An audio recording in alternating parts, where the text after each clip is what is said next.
Miles de jóvenes participan ya a esta hora en la fiesta universitaria de la ITA en Palencia. Lo están viendo. Es una de las famosas fiestas de la comunidad de estudiantes. Reúne a jóvenes llegados de todas las provincias. Solo de Valladolid salen cerca de 30 autobuses. El recinto, ese parque al aire libre que están viendo en directo, ha empezado a recibir gente en torno a las 11 de la mañana. La fiesta se alargará hasta la noche. Y les repito, son imágenes en directo que nos están llegando ahora mismo desde Palencia.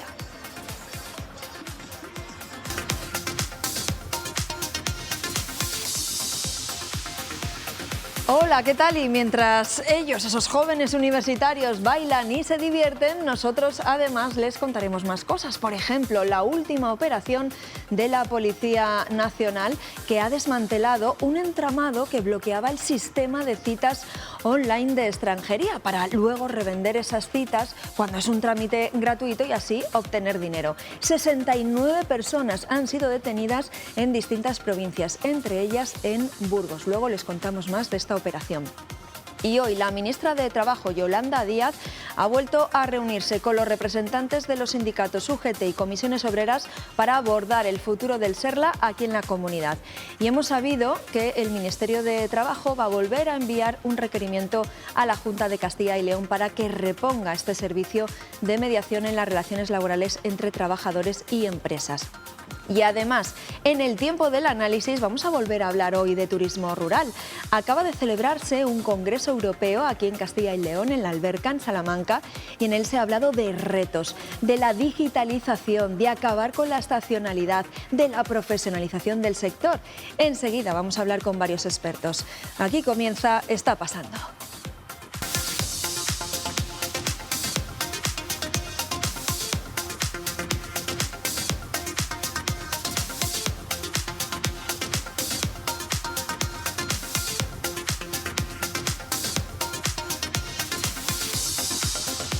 Bueno, pues a primera hora de esta mañana se han vuelto a reunir los sindicatos y la ministra de Trabajo para hablar del futuro del SERLA, del Servicio de Relaciones Laborales de Castilla y León. Esta vez ese encuentro ha sido en Madrid, Eduardo. Y todo esto, Pilar, después de que el pasado mes de enero la ministra de Trabajo se reuniese aquí en Castilla y León con los sindicatos y con la patronal para abordar la disolución del SERLA. Hoy los líderes sindicales de nuestra comunidad autónoma han devuelto esa visita. Se han reunido con Yolanda Díaz en el Ministerio para tratar posibles acciones legales. Sergio García, buenos días. ¿Van a emprender alguna? Pues el titular de esta reunión es que la ministra de Trabajo, Yolanda Díaz, ya ha anunciado que va a interponer un segundo requerimiento a la Junta de Castilla y León. Así nos lo han hecho saber los sindicatos, tanto comisiones obreras como UGT, que dicen que salen bastante satisfechos de esta reunión y que aún queda recorrido jurídico para que este servicio de relaciones laborales se mantenga en nuestra comunidad. La pregunta que surge ahora es qué sucedería en el caso de que la Junta intentara de nuevo sortear esta decisión que ha anunciado hoy el Gobierno. Los sindicatos dicen que lo tienen claro, que van a seguir luchando. De hecho, no descartan convocar manifestaciones y concentraciones en todo el territorio de Castilla y León para que el SERLA siga funcionando igual que siempre. Hay recorrido jurídico para seguir exigiendo a la Junta de Castilla y León que mantenga el servicio de mediación en su plenitud. El SERLA se puede mantener, pero si no tiene presupuesto económico, pues desde luego por una política de hechos consumados, pues no habrá ni mediadores ni se podrá dar el propio servicio. Entonces estamos de acuerdo que cuanto antes se haga un segundo requerimiento. Bueno, pues en el plano económico sepan que los precios siguen subiendo, pero lo hacen de forma un poquito más moderada. Hoy se ha confirmado el dato del IPC del pasado mes de abril. La tasa interanual se situó en nuestro país en el 4,1%, 8 décimas por encima de la del mes de marzo. Aquí en Castilla y León los precios son un 4% más altos que hace un año. También son 8 décimas más que en el pasado mes de marzo. Y en nuestra comunidad autónoma se debe este dato al incremento de los precios de los alimentos, un un 13% más caros que en abril del año pasado. En cambio, la vivienda ha bajado desde entonces, en el último año, un 12,5%. La inflación subyacente, ya saben, la que no cuenta los vaivenes de alimentos frescos o de los precios de la energía, bajó 9 décimas y está ya en el 6,6%. Este es el dato confirmado del IPC del mes de abril, confirmado esta mañana por Estadística. Y mucho ojo a esto, la Policía Nacional ha desmantelado un entramado que bloqueaba citas online de extranjería mediante un bot informático. Hay 69 detenidos en 17 provincias, una de ellas Burgos. El robot, capaz de burlar las medidas de seguridad, se hacía con todas las citas disponibles para revenderlas después a entre 30 y 200 euros. Este trámite, les recuerdo, es en realidad gratuito. Además de los principales investigados, la policía ha dado con un grupo de intermediarios entre los que hay abogados, gestores, asesores y otros conseguidores, conscientes, dice la policía, del daño a la web oficial y el perjuicio que suponía a ciudadanos extranjeros, muchas veces en situación de vulnerabilidad e incluso desesperación. Bueno, pues con más de 200 efectivos, la seguridad se refuerza hoy en Palencia, donde se celebra la ITA 2023, la gran fiesta universitaria en torno al patrón de la Escuela de Ingenierías Técnicas Agrarias. Desde las 10:30 de la mañana van llegando poco a poco al Parque Ribera Sur los primeros asistentes, más de 12.000 a lo largo del día. Estamos allí, como ven, en directo. Alba Míguez, buenos días. ¿Cómo está el ambiente a esta hora? Buenos días, sí, pues como veis, mucha música, muchas ganas y mucha gente. Se hablaba de que van a entrar aquí 12.000 personas, entraron ya desde primera hora de la mañana, muchísimas colas para coger buen sitio. Este año no para resguardarse del sol, pero sí de esa posible lluvia que puede caer hoy en Palencia capital, pero eso no ha desanimado a los asistentes. Todavía siguen entrando, como veis hay todavía larguísimas colas porque hay que pasar un importante, hay mucha seguridad para entrar, entonces se les cachea para que no haya problemas aquí dentro del recinto y entonces esa entrada es un poquito más lenta, pero como veis hay muchas colas, muchísimos autocares también, porque a esta fiesta universitaria de Palencia que se celebra hoy en este parque vienen universitarios o jóvenes de toda la comunidad, pero no solo de Castilla y León, porque hemos hablado con alguno que viene incluso desde Cantabria solo para disfrutar hoy de esta fiesta donde hay comida y bebida, mucha música y como decíamos pues muchas ganas de celebrar. Dicen que se acercan los exámenes y que hay que aprovechar. Cualquiera lo diría, Alba, son las 12:37, son los primeros en llegar, ya suena la música, pero lo mejor está por llegar, ¿no? Porque dura hasta las 8 de la tarde. ¿Cuál es el punto fuerte a lo largo de la jornada?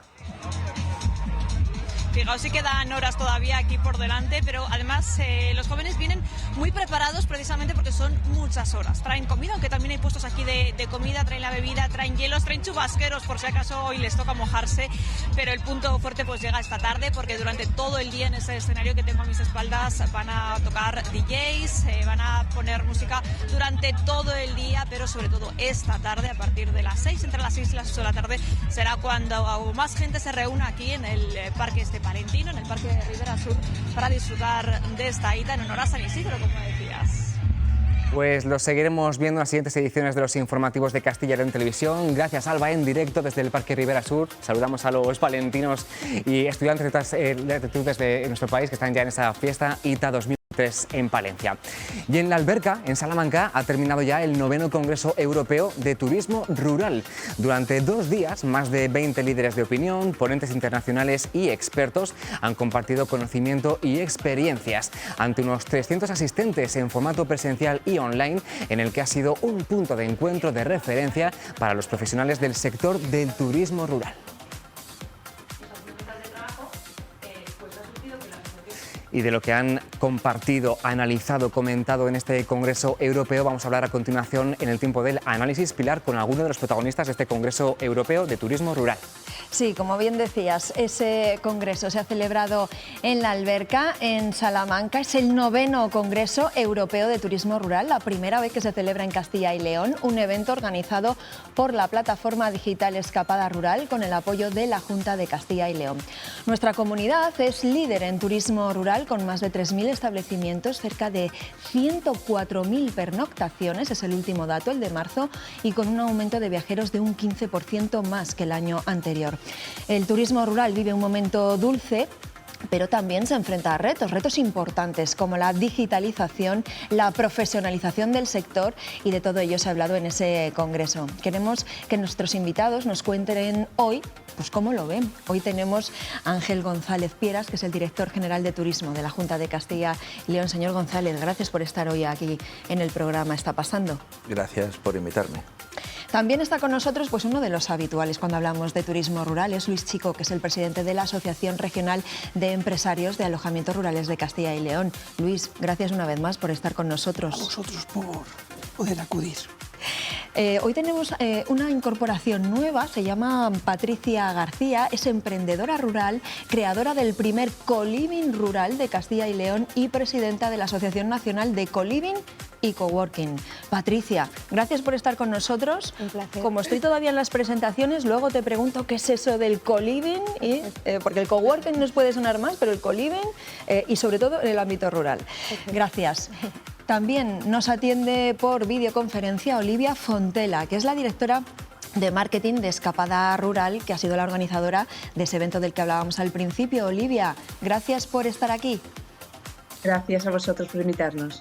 Y también tenemos a Fuensanta Martín, que es consultora de desarrollo rural, es la cofundadora de la plataforma Ruralízate. Gracias por estar también con nosotros. Muchas gracias a vosotros y gracias por darle voz al turismo rural. Bueno, pues Castilla y León encabeza el grupo de territorios que mejores cifras en turismo rural presenta. Eduardo. Y esto, Pilar, da prácticamente igual cuando lo digamos, porque Castilla y León sigue siendo líder en turismo rural. Lo hace mes a mes y los últimos datos que tenemos disponibles los publicaba hace solamente unos días el Instituto Nacional de Estadística y son los que vamos a repasar a continuación en las siguientes pantallas. Los últimos datos publicados, como digo, por Estadística demuestran que el mes anterior a la Semana Santa, el de marzo, seguimos siendo líderes en turismo rural y hubo en nuestra comunidad autónoma casi 150.000 pernoctaciones en alojamientos de turismo rural, más de un 17% por encima del mes de marzo del año pasado. El 8% de esas pernoctas fueron de extranjeros y la estancia media de un poquito más de 2 días. Eso en cuanto a las noches. Por número de viajeros nos visitaron 51.200 turistas rurales, casi un 16% más que un año antes. Y lo que decíamos del ranking, Castilla y León es el destino rural favorito con 1 de cada 5 pernoctaciones en España, el 20% aproximadamente por delante de Cataluña y también de Castilla-La Mancha. Y por provincias, entre las 10 provincias de España con más pernoctaciones, hay 3 de nuestra comunidad autónoma. La lista nacional la encabeza Málaga, pero tenemos en ese top 10 a Ávila en 5ª posición con casi 23.000 pernoctaciones, Segovia en 7ª con 18.000 y Burgos en la 10ª con 14.000, un poquito más de 14.000 pernoctaciones. Y estos que ven aquí son los datos del sector. En marzo, casi 3.300 alojamientos abiertos, unos 60 más que el mes anterior, en febrero, con casi 25.500 plazas disponibles y 4.700 personas trabajando en el sector. Personas trabajando que son casi 300 más que en febrero. Bueno, pues esos datos demuestran que Castilla y León es líder en turismo rural. Señor González, me imagino que se han hecho las cosas bien, pero ¿cuál debe ser el siguiente paso en ese apoyo al sector del turismo rural en Castilla y León? Me parece la pregunta muy oportuna. No es la cuestión qué se ha hecho hasta ahora, cómo estamos, sino la cuestión es dónde queremos ir con respecto al futuro. Hay un dato que a mí me interesa mucho y es la capacidad de generación de rentas que tiene el propio turismo rural. Hace falta decir que nosotros, además de los datos del INI, tenemos nuestro propio observatorio turístico que no solo lo tenemos desde el punto de vista de la oferta, sino también desde el punto de vista de la demanda, con lo cual casamos ambas cuestiones, porque es tan importante saber los datos, los indicadores de gestión de la oferta, como también los propios, lo que dice la demanda, ¿no? Y es muy importante saber que en el año 2022 el gasto en turismo rural, la generación de gasto, por lo tanto de economía inducida en un territorio tan amplio como Castilla y León fue de 167,8 millones de euros. Lo es. Pero como tú preguntabas algo muy concreto, lo voy a decir. Nosotros en estos momentos tenemos un proceso abierto para estudiar la nueva regulación sobre el turismo rural, en la que nos queremos meter muy profundamente. Ya le hemos pedido al sector y le seguiremos pidiendo al sector su opinión sobre esta regulación. Desde luego va a ser una normativa en la que el sector va a jugar un papel importante, lo dejo claro. En segundo lugar, además de normativa, que es el sistema de ordenación, que es muy importante en turismo rural y generalmente se suele olvidar la parte de ordenación. Tan es así, por ejemplo, que hay ahora mismo vulgarmente un cacao maravillado en la cuestión fiscal, que no es competencia nuestra, pero que también a nosotros nos preocupa. En segundo lugar, todas las cuestiones de ayudas al sector.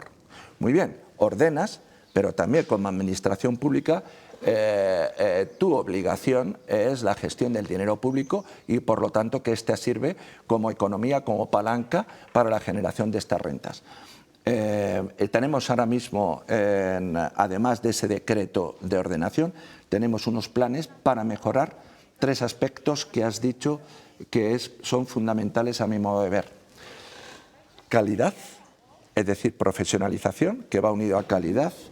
La segunda cuestión, no directamente con nosotros, pero sí también con nosotros, la digitalización. Y en tercer lugar, la formación. Dentro de muy poco, dentro de 2 días, tenemos una mesa abierta porque vamos a hacer un plan de formación 23-25 que para nosotros es muy importante. Estos 3 puntos yo creemos que es donde tiene que ir el sector de cara al futuro. Luis, le voy a hacer la misma pregunta. ¿Cuáles son esos cambios que tiene que abordar el sector para un futuro mejor de lo que ha disfrutado hasta ahora? Sí, pues a lo mejor con respecto al tema consideramos que es mucho más importante darle prioridad a temas como el intrusismo, que es algo que ataca bastante y que bueno, en el Congreso lo hemos visto como algún director general de otra comunidad ha recalcado muchísimo esa importancia. Hemos visto también la importancia de mantener la calidad de los establecimientos. No se trata de generar nuevos establecimientos, tenemos una gran cantidad, lo que hay que hacer es mantener una calidad en esos servicios y mejorar la calidad de lo que ya hay existente. Por eso de alguna manera estamos un poco en desacuerdo con alguna de las normas o de las nuevas medidas de ordenación. Pero luego hay otra cosa que es importante, hay que trabajar la desestacionalización. Eso es algo súper importante, es decir, la desestacionalización es algo que hay que poner soluciones ya. Luego el tema para que la gente lo entienda, desestacionalización. Pues que hay enero, febrero, marzo, aquí no viene nadie o viene muy poquita gente, se tienen que cerrar establecimientos, el invierno es duro, hay que crear nuevas iniciativas, hay que darle creatividad, ingenio, ganas de hacer cosas para poder tener gente, que venga la gente también, no solo en el puente de sí, no solo en la Semana Santa, los puentes y demás, ¿no? Sí, y luego pues el tema, evidentemente, la profesionalización del sector, que es importante, la conectividad y digitalización, que llevamos años con ello y que bueno, pues vamos viendo que va llegando, pero va llegando muy lentamente y que va a convertirse en una verdadera revolución para el sector. Y bueno, sí que decimos lo que apuntaba nosotros hablamos de la doble fiscalidad. Es muy importante que desde la Consejería se haga un esfuerzo grande en unir fuerzas o presionar a la Consejería de Hacienda para que de alguna manera pues esto se canalice de otra manera. Es que es un verdadero caos. Ángel, por alusiones. No, es que bueno, cuando se habla de una cuestión hay que saber profundamente de lo que se está hablando. Vamos a ver, lo digo así de claro, fiscalización. Y lo digo diciendo una cosa que me parece Pero sean ustedes didácticos porque, claro, la gente que lo está escuchando dirá fiscalización. ¿A qué se están refiriendo concretamente? Lo voy a decir sí. Porque lo bueno de ser director general con mi edad es que antes he pagado 32 años en otros sectores del turismo rural. Siempre suelo decir que si ahora soy indio, antes era vaquero. Vamos a ver, cuando nos enfrentamos, y recuerdo que yo fui, cuando era vaquero, uno de los que gestionó o intentó esta cuestión de la doble fiscalidad, nos encontramos con un problema grandísimo. ¿Por qué? Vamos a ver, hay actores de turismo rural que son profesionales, que son sociedades mercantiles o bien autónomos y que por lo tanto tiene un régimen fiscal por el cual se paga unos determinados impuestos como autónomo, bien con entidades mercantiles, como una sociedad mercantil, una sociedad anónima o limitada, y además genera IVA. Y hay otros actores que están, digamos, como complemento de rentas agrarias, están exentas de estas dos medidas o de estas dos figuras tributarias que he hablado, y por lo tanto no dan IVA, por lo tanto no tienen por qué dar factura, y por otra parte tributan como un rendimiento de capital inmobiliario. ¿Y eso es lo que el sector no está de acuerdo? Es lo que tenemos que de alguna manera hacerlo uniforme. Lo que para no profesionalizar, que es lo que decía. Claro, una competencia desleal total. Pero hay una cosa... Pero ¿quién es competente en esta materia? Es decir, fui yo cuando en su momento, me quejé siendo esto y presenté una denuncia. ¿Quién es la competente? La agencia tributaria. La agencia tributaria. El martes pasado, que tuvimos conferencia sectorial de turismo, se lo dije al ministro, no es tu competencia, ya sé que es competencia del Ministerio de Hacienda, pero esta cuestión es uno de los principales problemas que tiene hoy día la ordenación del sector, y así vamos contra el intrusismo, porque el intrusismo no viene de aquello, el intrusismo viene incluso de los propios actores que están desarrollando una actividad de turismo rural, pero o están fuera de la normativa fiscal o está competencia el Ministerio de Hacienda. Hemos pedido una reunión extraordinaria y monográfica de la Conferencia Sectorial de Turismo con presencia del Ministerio de Hacienda para que la posición de la agencia tributaria a escala nacional cambie. Claro, esto me imagino que son cuestiones bastante internas de lo que es el sector, que efectivamente hay que solucionar. Claro, tenemos otros 3 invitados más a los que todavía no les he dado la palabra. Voy a terminar un poco este tema porque si no, no oímos a los demás. Estamos hablando de enfocar el futuro del turismo rural. Patricia, yo te decía, explícanos, ¿qué es esto del co-living? Porque quienes lo ejercéis, lo practicáis, sois empresarios del co-living, ¿decís que puede ser una buena forma de que el turismo rural tenga aún mayor auge aquí en Castilla y León? ¿Qué es el co-living? Bueno, nosotros trabajamos el co-living turístico. Sí. También hay co-living inmobiliario, que lo habréis visto, que se está dando bombo y platillo en las grandes ciudades. El turístico simplemente es un alojamiento que tiene un espacio de coworking, que eso ya me has dicho que no te lo explico, ¿no? Es una oficina compartida, entonces las estancias suelen ser más largas, evitamos ese problema con la desestacionalización, somos más digitales, los que entran en la asociación intentamos que sean realmente profesionales del turismo y trabajamos mucho lo que es la economía naranja dentro del co-living. Quiero decir que son alojamientos vivos donde surgen ideas, donde surgen modelos de negocio, colaboraciones y también, ¿por qué no?, workation. O sea, tú trabajas pero realmente te estás divirtiendo también y disfrutando del patrimonio, de la gastronomía y de todo lo que tenemos tan maravilloso en Castilla y León. ¿Cuántas iniciativas más o menos de este tipo habrá ahora mismo en Castilla y León? Pues estamos por debajo de 10, pero te cuento, porque en la pandemia mucha gente quería sumarse a esto y llegamos a 26. Pero ¿qué nos encontrábamos? Pues con profesionales que estaban con una brecha digital tremenda, que es un problema para esto, obviamente, con profesionales que pensaban brecha digital, cuando hablas de brecha digital, que no tenían acceso... No a Internet, sino que no controlan que no controlan un mínimo de cosas digitales. Entonces, claro, el cliente que nos va a venir realmente, yo digo que somos todos frikis digitales, o sea, tienes que estar un poco a la altura de tu cliente, que va a ser teletrabajador y va a ser nómada digital, ¿sabes? Entonces, claro, luego el tema del espacio de trabajo.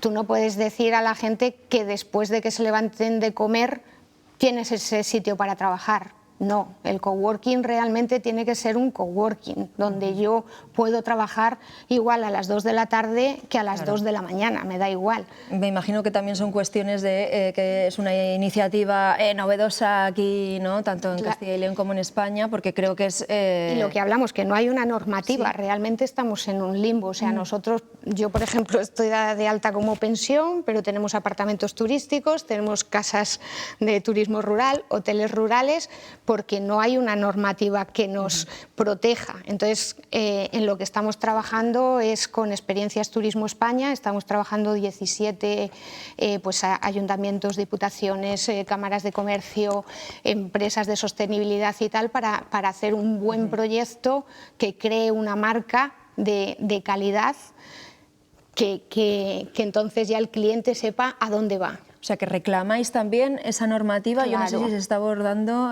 señor director de turismo. Vamos a ver. ¿Se va a abordar? Vamos a ver. Claro, cuando se habla de cuestiones o cuando hay peticiones, hay que saber lo que se pide también y de lo que estamos hablando. Normativa de decreto de turismo rural, está ya hay una normativa de decreto rural que no me gusta. Precisamente por eso, es del año 2013, me parece que ya ha quedado completamente... Precisamente por eso, hoy hace un año que tomé posesión, los plazos son, sobre todo cuando se le quiere dar al sector. Ahora estamos cambiando esa normativa de turismo rural. Estamos cambiando, estamos oyendo al sector. Todavía no hemos tomado ninguna decisión definitiva sobre esta cuestión porque es muy compleja. Lo que sí es que vamos a incidir en lo que es profesionalización, la importancia que tiene el establecimiento de las 3 tipologías que tenemos, casa de turismo rural, posada, dado el ingente patrimonio histórico-artístico que tenemos, y en tercer lugar el hotel rural. Pero es que después existe también otra normativa, que es el decreto del 2015, que regula la modalidad de apartamento turístico en las comunidades autónomas. Y existe otra normativa de 16 de febrero del 2017 que regula lo que son las viviendas de uso turístico de la comunidad autónoma. ¿Y ahí es donde ese tipo de iniciativas como la de Patricia se va a poder enmarcar? Ahora, a mí me gustaría, y hoy lo hablaba con personas de mi departamento, me gustaría que diéramos un paso hacia adelante y además del decreto de turismo rural, hiciéramos, bien sea la fórmula jurídica, texto refundido, etcétera, en la que pusiéramos un orden sobre los alojamientos turísticos. Porque, lo digo, el problema del turismo rural no es la catalogación de tal turismo rural, sino no el intrusismo que existe, que cuando alguien es intrusista y no está dentro del sector, es que está haciendo una cosa ilegal, sino las cantidades de apartamentos turísticos y viviendas de uso turístico que se están estableciendo en las poblaciones rurales. Tengo una cifra que es altamente llamativa. Le pido brevedad porque tengo a 2 invitadas que todavía no hemos escuchado. Las viviendas de uso turístico suponen ahora mismo, en lugares de menos de 3.000 habitantes en Castilla y León, el 50,90%. Y los apartamentos turísticos el 64,25% en lugares de menos de 3.000 habitantes. Ya es algo a tener en cuenta para que hagamos todos juntos, es decir, nosotros, las entidades locales y el gobierno del Estado, una reflexión sobre a dónde va el turismo y qué trato de servicio queremos dar. Y termino, para mí, turismo rural es aquel turismo realizado por un profesional que da unos servicios y que va a generar unas experiencias y que contribuya al desarrollo del territorio. Luis, quiero darte la palabra sobre esto que acaba de decir. Contestarle con una cosa muy importante. Los políticos, la política está para ayudar a los ciudadanos, a los empresarios, a hacernos la vida más fácil. Eso por un lado. Y luego hacerle mención que no se trata de los años que uno lleve trabajando en un sector. Yo llevo toda la vida trabajando en el sector turístico, pero lo más importante es que yo, como muchos de mis compañeros del sector, nos levantamos todas las mañanas para hacer rentable rentable nuestros negocios, para intentar salir adelante y comer. Hemos tenido una pandemia, hemos tenido unas situaciones, hemos tenido unas ayudas escasas, inexistentes, y evidentemente cuando nos hablan, nos gusta que nos hablen con una cierta seguridad de que somos conocedores de lo que tenemos. Y hacer mención simplemente a una cosa: cuando hablamos de la esencia del turismo, estamos hablando de la esencia del turismo, es el turismo rural, ese turismo de las pequeñas poblaciones, donde una pequeña casa rural, un hotel rural, una posada, se convierte en esa economía circular, se convierte en ese elemento importante para hacer ver un museo, para mantener, porque vuelvo a insistir, fijamos población, hemos hecho inversiones importantes, somos gente que de alguna manera damos trabajo. Entonces no se puede uno llegar y crear una serie de aspectos de esas reformas sin analizar muy profundamente el daño que se puede hacer a ese turismo rural, que tiene ahora el tope, digamos, en 3.000. Por eso existen tantos apartamentos, porque se van fuera de la normativa del turismo rural y les interesa más porque es más beneficioso. Y ese es nuestro gran problema, y es lo que hay que atajar, porque si no, los que hemos invertido, y hablo de muchísima gente de lugares de toda Castilla y León, que hemos puesto mucho y necesitamos de alguna manera ver ese respaldo a los que hacemos realmente turismo rural.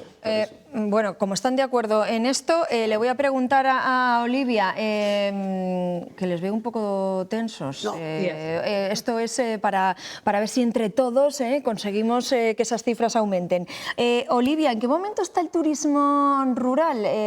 Ustedes, como organizadores del Congreso que se ha celebrado en la Alberca, en Salamanca, creo que se ha hablado de muchas cuestiones. ¿Qué creen? ¿Por dónde tiene que pasar ahora mismo el futuro del turismo rural? ¿Sí o sí?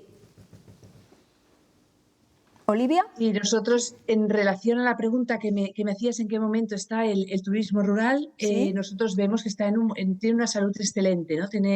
Hemos pasado por un momento de pandemia que parece que hemos ya dejado para atrás, pero eso reforzó claramente la práctica del turismo rural. De hecho, según los datos del Observatorio de Turismo Rural, que es el proyecto de investigación que lideramos en Escapada Rural, pues vimos que el año pasado había incrementado hasta un 42,5% de la población española que dice que ha hecho turismo rural al menos una vez durante el año pasado, ¿no? Y además vemos que el grupo de las personas que realizan más de 3 escapadas al año crece, con lo cual vemos que cada vez hay más personas que se deciden hacer este tipo de turismo, ¿no? Y lo hacen durante fines de semana de todo el año y durante sus vacaciones y durante diferentes periodos, y también por diferentes motivos, ¿no? No solo para ir de vacaciones, sino un poco en relación a lo que estabais hablando, también para otros usos, como por ejemplo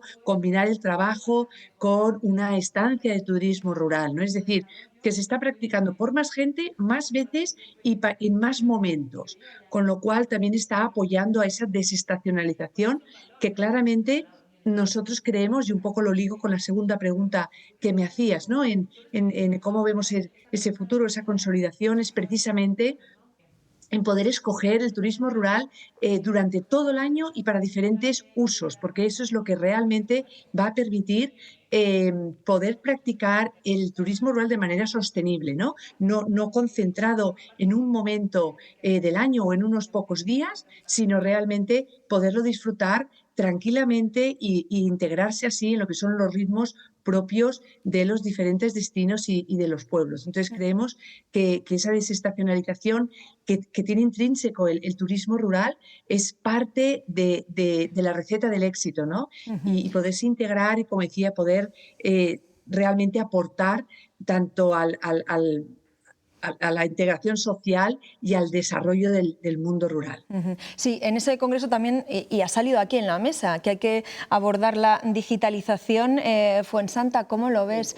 Porque claro, para albergar proyectos de emprendimiento rural en el medio rural que ayudan a ese turismo rural, pasa sí o sí también por la digitalización. Me imagino que cuando un emprendedor quiere poner su negocio en el medio rural, pues claro, no le queda otra que digitalizarse y vivir en un mundo digital. Es la única manera de desde lo local, desde lo rural, tener un escaparate al exterior. No sé cómo lo ves, Fuensanta. Sí, yo creo que, o sea, es fundamental. Hoy en día todos los proyectos que surjan, las iniciativas, tienen que basarse en lo digital. Ayer lo comentábamos, estamos ahora en la era digital, hay ese cambio de paradigma también para el turismo rural, ¿no? Se comentaba ayer, hay que pasar de un turismo basado quizá en la intuición a un turismo basado en los datos. Hoy en día se puede utilizar muchísimos datos, hay observatorios que acaban de comentar, también los compañeros, el director general ha comentado que la propia Junta de Castilla y León tiene su observatorio de datos de turismo rural. Hay que basarse en los datos para tomar decisiones centradas en el conocimiento y utilizar esos datos, ¿no? Y aparte, mostrarse a nivel digital. Hoy en día que vamos todos tan rápido, que tenemos redes sociales, una imagen, un paisaje, un producto agroalimentario, nos presentaban hasta una bodega que estaba en el metaverso. Podíamos visitar una bodega en el metaverso, nos la han presentado en la alberca, ¿no? Es algo que impensable hasta hace, no sé, 1 año o 2 años. Y sin embargo ahí están, ¿no? También. Entonces es innovador, es necesario. También comunicar, ¿no? Utilizar la digitalización, pues eso, para comunicar un territorio, para comunicar un establecimiento, para comunicar un producto agroalimentario, es fundamental. Es verdad que lo que comentaba Luis, ¿no? Son personas profesionales, se tienen que dedicar a 1000 cosas dentro de sus alojamientos, y incluir esa parte de digitalización, pues se necesita cierto apoyo, ¿no? Que también desde la administración entienda ese papel facilitador, y aprovechar las herramientas que hay. A día de hoy está abiertas las ayudas, por ejemplo, de Kit Digital, que según tu número de personas trabajadoras en tu empresa, puedes beneficiarte de un bono dedicado única y exclusivamente para incluirte en el mundo digital. Pues aprovechemos también esas herramientas, ¿no? Pero tienen que dárnoslas a conocer. Claro, porque a lo mejor lo más difícil es eso, ¿no? No sé cómo es el tejido empresarial del sector rural, pero me parece a mí que está conformado por pequeñas y medianas empresas, por muy pequeñas, ¿no? Ángel, sí, ¿cómo se le puede ayudar en este sentido al sector? Absolutamente. Otra vez puesto, ya me alegro mucho lo que acaba de decir Fuensanta, porque el tema que es fundamental, cambio de paradigma, el cambio de paradigma de turismo rural. El turismo rural ya no es lo que era finales de los años 80, 90, cuando se empezaron a dar los primeros pasos exclusivamente de, bueno, complemento de renta agraria. Tú ibas, pasabas unos días con una familia, te integrabas dentro de lo que era su oferta, lo que hacían habitualmente, y tenías con ello una experiencia. Se ha cambiado el paradigma. Ahora un demandante va y lo que quiere tener unos determinados dosis de calidad, que puede ir por muchos caminos de calidad. Lo primero, repito, volver a insistir, profesionalización, calidad, y eso va muy unido al servicio. Y ahora viene la pregunta clave, digitalización.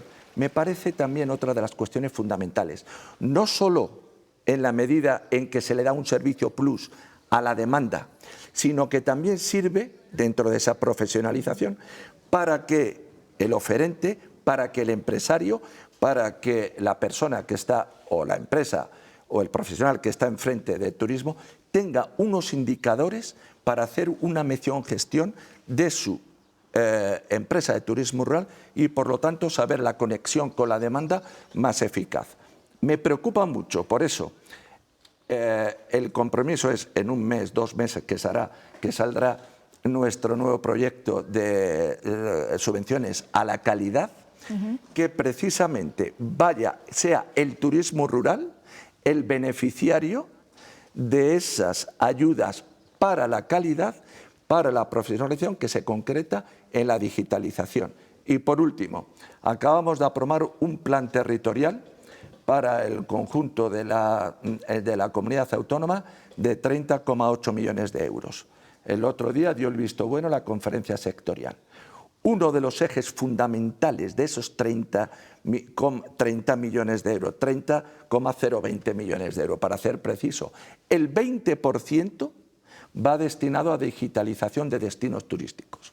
Y dentro de muy poco presentaremos un proyecto que viene de meses atrás, para la creación de una plataforma digital, un Big Data, en el cual se pueda unir la oferta y la demanda, para que, una vez ayudada, digamos, con estas microayudas a la digitalización, también todo operador turístico pueda tener un acceso a una plataforma digital para mejor uso de su oferta. Les voy a pedir sobre estos planes, ¿qué opinan Luis y Patricia?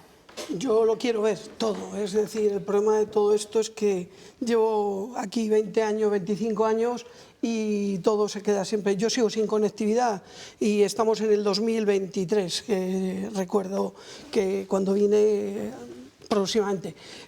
Da igual. El tema es yo para mí lo resumiría todo. La profesionalización del sector es fundamental, pero no solamente con la formación, sino con una serie de requisitos mínimos que tiene que tener. Es cierto que se ha hecho algo muy importante en esta comunidad, que ha sido la tipología, el crear unas tipologías y el dotarlas de una categorización. Eso ha permitido mejorar indudablemente en la calidad que tenemos y en los servicios. Pero ahora lo más importante es eso, mantenerlo para que de alguna manera eso que es una imagen y que ha sido y está siendo un referente para otras comunidades, lo podamos mantener. Por eso nosotros queremos seguir manteniendo esa esencia del turismo rural, porque hay una cosa que está muy clara. Ahora mismo somos la herramienta para combatir la despoblación y el que no lo ve así está muy equivocado. Esas ampliaciones que hemos hablado y que tendremos que seguir hablando, porque no en todo tenemos que estar de acuerdo. Hay una cosa que está muy clara. De la discusión sale la luz y yo hay que hacerlo así. No se puede ampliar porque consideramos, no se puede ampliar, lo veremos, pero hay que intentar hacer. Lo decía la directora general, que me gustó, la de Navarra, que tiene mucha más experiencia que nosotros porque son casi los precursores un poco del turismo rural, pero decía que había que mantener la calidad, y yo creo que eso es algo muy importante. La gente viene a buscar tranquilidad, sosiego, experiencias, y nuestra comunidad, afortunadamente, tiene una diversificación de producto brutal. Podemos dar de todo. Vamos a promocionar cada uno de nuestros nichos, cada uno de nuestros segmentos para hacer llegar todo lo que tenemos. Y ahí están los alojamientos para, de alguna manera, ser el referente de esos museos, esas reservas de la biosfera, esos paisajes. Bueno, ser el enlace, los alojamientos rurales. Bueno, es que si no se queda la gente a dormir, no hacemos turismo. Patricia, ¿algo más que añadir? No, estoy de acuerdo en que la profesionalización es algo que tenemos que trabajar en ello. Los cursos de turismo son fundamentales. Yo con la Junta me he hecho muchísimos y creo que la gente tiene que hacerlos, porque es importante no solo por lo que se enseña en el curso, sino luego las colaboraciones que surgen entre nosotros, porque como hemos hablado que somos muy pequeñitos, también es muy importante que nos coordinemos entre nosotros, por lo mismo, porque somos centros de que podemos unir al que vende la mermelada, al que vende el embutido, a claro. todo. Una cuestión que le iba a preguntar a Olivia, no sé, por la experiencia que tenéis en vuestra plataforma. España, bueno, pues es innegable, se sigue viendo como un destino de sol y playa. Desde el exterior, no sé, por captar nuevos nichos de mercado, ¿cómo se nos ve en cuanto al turismo rural? ¿Es suficientemente conocido? ¿Hay que explorar el exterior o qué? Sí, sí que es cierto que nosotros operamos tanto en España como en Portugal, en ambos mercados. En Portugal, por ejemplo, sí que es cierto que tenemos muchísimo turista internacional. En España, básicamente, el turista que tenemos es turista nacional. Claro. A nivel internacional sí que recibimos una parte de los turistas que tenemos son internacionales. Yo te diría que a nivel posicionamiento de España, si bien es cierto que obviamente sol y playa es uno de los segmentos que están más consolidados, igual que los city breaks o más, es cierto que está creciendo. Y tenemos ciertos territorios, por ejemplo, en Baleares nos consta, y estamos trabajando con ellos porque sí que es cierto que quieren posicionarse dentro de lo que es el turismo rural precisamente como contrapunto con este posicionamiento de sol y playa tan fuerte. Es decir, que los propios destinos nacionales están viendo en el turismo rural una gran oportunidad para desestacionalizar, para poder posicionarse en un turismo más sostenible y que otros tipos de turismo como es el sol y playa, ¿no? Es decir, que aunque es cierto que estamos muy posicionados en el turismo más tradicional, el turismo rural está ya identificado como un gran potencial para poder atraer turistas internacionales y nacionales incluso. Es decir, que sí que es cierto que es algo que se está posicionando y estamos viendo este viraje, ¿no? Y este incluso incremento de recursos a nivel de promoción del turismo rural versus otros tipos de turismo, ¿no? Que hasta ahora pues seguramente el turismo rural tenía menos protagonismo en este sentido, ¿no? En las agendas, en las agendas de... Desde luego, si yo una conclusión he sacado es que hay mucho que avanzar, hay mucho por lo que trabajar en el turismo rural, eso que no se pierda lo hecho hasta ahora, lo realizado hasta ahora, y que hay un yacimiento, hay un Potosí. Hay una potencialidad en el turismo rural de Castilla y León. Ojalá entre todos sepamos aprovecharla y también desde los medios de comunicación que podamos ser la voz de todo el sector. Fuensanta, te he dejado ahí un poco sin preguntarte ya más, pero es que se me acaba el tiempo. Muchísimas gracias por haber participado. Fuensanta, Olivia, Patricia, Luis y señor González, muchísimas gracias. Yo les invito a que, bueno, pues a que dialoguen y a que ojalá pues puedan venir en un próximo programa y que nos puedan hablar de todas esas cosas por las que están trabajando y que veamos, como ha dicho el que lo quiere ver, lo veremos. Eso es, ojalá. Muchísimas gracias. Vamos a hacer una pausa, vamos a hacer unos minutitos para la publicidad, destinamos a la publicidad y seguimos hablándoles de demás cosas que están pasando hoy en Castilla y León. Hasta ahora.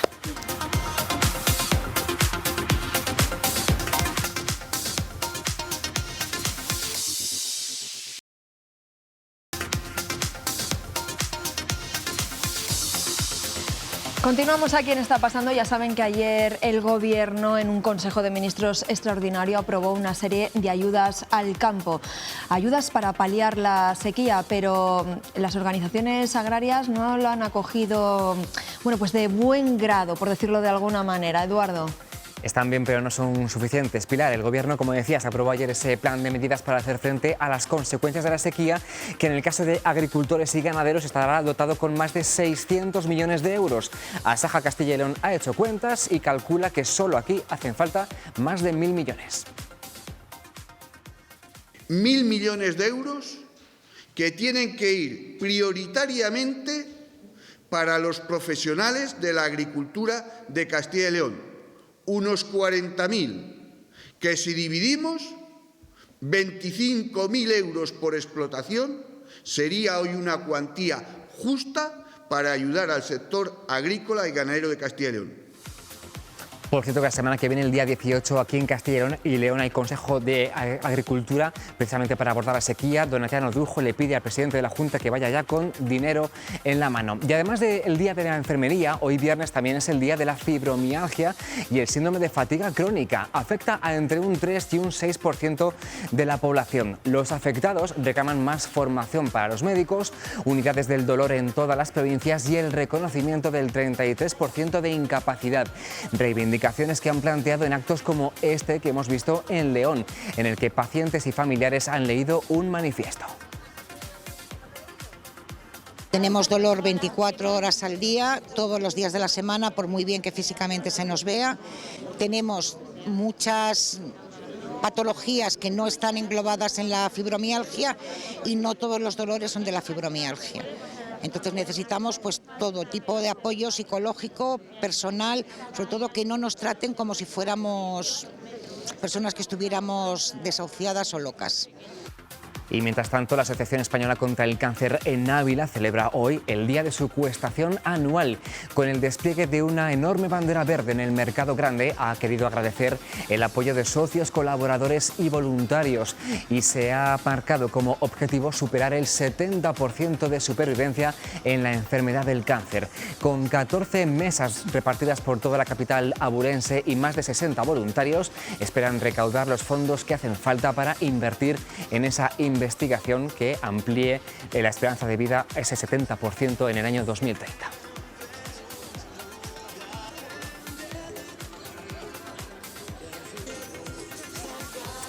Es algo que se puede decir de muchas maneras, con una gran bandera, con una hucha como las de esa cuestación en Ávila o las de la exposición que desde hoy se puede ver en la capital leonesa. Allí la Fundación Sierra Pambley ha inaugurado esta muestra titulada Retos, en la que 47 artistas de la provincia han intervenido una hucha de cerámica en función del tipo de trabajo que habitualmente realizan. Es un proyecto benéfico en favor de la Asociación Española contra el Cáncer en León y se puede visitar hasta el próximo miércoles.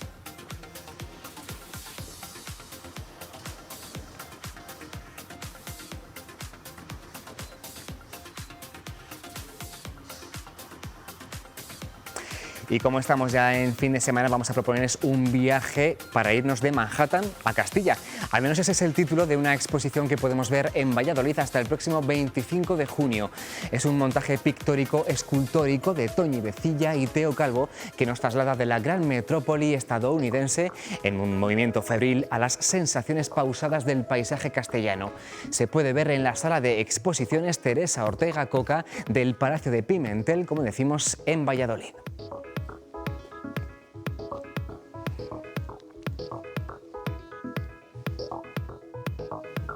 Pues este fin de semana, uno de los planes, exposiciones. Eso, nos lo vamos a apuntar. Eso. Bueno, y así llegamos, pues vamos a llegar a la 1:25 de la tarde. Ha sido una semana intensa. Intensa como todas, ¿eh? Llegamos al viernes con todo lo que hemos contado de actualidad. Eso con ganas es. de descansar también un poquito. Llegamos al viernes y el lunes ya hasta aquí. Y ya estamos preparando nosotros un montón de cosas. Así que el lunes volvemos otra vez hasta a las 12:30 empezamos. La información sigue en los servicios informativos hasta casa, también el fin de semana y el lunes a las 12:30 en las 7 en Está Pasando. Eso, que disfruten del fin de semana y que descansen. Adiós. Adiós.